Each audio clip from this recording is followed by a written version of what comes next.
Métanoïa, l'ange de la transformation.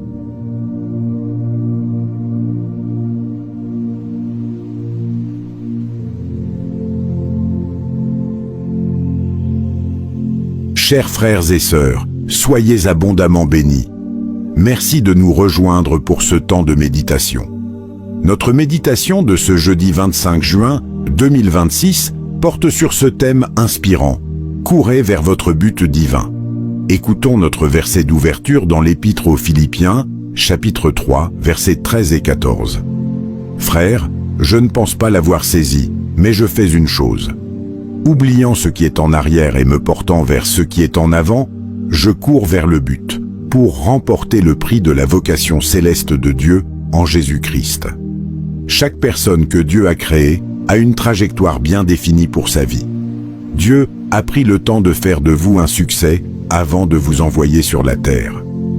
Aucun manufacturier ne met un produit sur le marché sans l'avoir testé de diverses manières, afin de s'assurer de sa qualité et de sa fiabilité. De même, il est écrit à votre sujet et au mien que Dieu a formé pour nous des projets de paix, de bonheur et non de malheur, afin de nous assurer un avenir radieux. C'est ce que nous lisons dans Jérémie, chapitre 29, verset 11. Il y a donc pour chacun assez de bonheur et de succès préparés d'avance afin d'y marcher. Sachez-le, vous avez votre couloir, vous avez votre piste, vous avez votre course à courir, vous avez un but à atteindre. Il ne s'agit pas d'être le plus rapide. Nous ne parlons pas ici d'être simplement en mouvement. Il s'agit d'avoir une vision claire et de courir dans la bonne direction. Dieu vous veut à votre sommet et non au sommet des autres. Il est fort possible de courir vers un faux but et dans la mauvaise direction sans le savoir. Il ne faut ni être ambitieux, ni être réactionnaire, soyez plutôt un visionnaire. Une ambition et une réaction sont humaines, mais une vision est divine. Comprenez ceci, aussi longtemps que Paul n'avait pas rencontré Jésus-Christ de Nazareth, il vivait dans une ambition religieuse. Il courait dans tous les sens et se débattait dans toutes les directions. Mais lorsqu'il entra en contact avec la vision céleste, il devint une lumière et une solution pour les nations. Écoutez ce qu'il déclare dans le livre des Actes, chapitre 26, versets 19 et 20. En conséquence, roi Agrippa, je n'ai point résisté à la vision céleste. Ne prenez pas le risque de courir pour les choses éphémères et temporaires. Votre véritable course vers le but commence lorsque vous rencontrez Christ Jésus. En lisant les Saintes Écritures, vous remarquerez que les patriarches et les apôtres du Seigneur ont poursuivi leur chemin jusqu'au jour où la lumière de leur rencontre avec Dieu a ouvert les yeux de leur cœur. Ne courez pas pour les richesses de ce monde. Elles sont déjà à vous si vous appartenez à Christ. Courez pour le royaume et sa justice, et toutes ces choses vous seront abondamment ajoutées.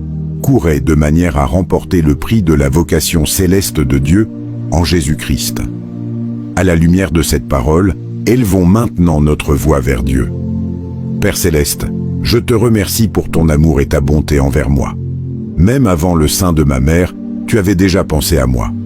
Merci pour ton merveilleux but pour ma vie et pour la course que j'ai à courir. Ouvre mes yeux, afin que je découvre mon but et que je l'atteigne au nom de Jésus-Christ. Amen. Recevons à présent cette clé de sagesse pour notre marche quotidienne. Ne courez pas vers un but, courez mieux vers le but. Pour approfondir cette méditation, prenez le temps de lire Ecclésiaste chapitre 9, verset 11. 2 Timothée chapitre 2, versets 2 à 4. 2 Timothée chapitre 4, verset 7 et Colossiens chapitre 2, verset 18. Gardons enfin cette vérité dans nos cœurs, Dieu a préparé d'avance votre couloir et votre course. Ne courez pas par ambition ou par réaction, mais par vision divine. Votre but est céleste. Courez pour le remporter en Christ. Avant de nous quitter, si vous n'êtes pas encore né de nouveau, nous vous invitons à faire de Jésus-Christ le Seigneur et le Sauveur de votre vie, en priant ainsi, « Ô Seigneur Dieu, je crois de tout mon cœur en Jésus-Christ, Fils du Dieu vivant. Je crois qu'il est mort pour moi et que Dieu l'a ressuscité des morts. Je crois qu'il est vivant aujourd'hui. Je confesse de ma bouche que Jésus-Christ est le Seigneur de ma vie à partir d'aujourd'hui. Par lui et en son nom, j'ai la vie éternelle. Je suis né de nouveau. Merci Seigneur d'avoir sauvé mon âme. Je suis désormais un enfant de Dieu. Alléluia. Si vous avez fait cette prière avec foi, félicitations. Vous êtes désormais un enfant de Dieu. Alléluia. Merci d'avoir été des nôtres pour ce temps de méditation. Que le Seigneur vous aide à discerner votre véritable course et vous donne la grâce de poursuivre votre but divin avec persévérance. À bientôt dans Métanoïa, l'ange de la transformation.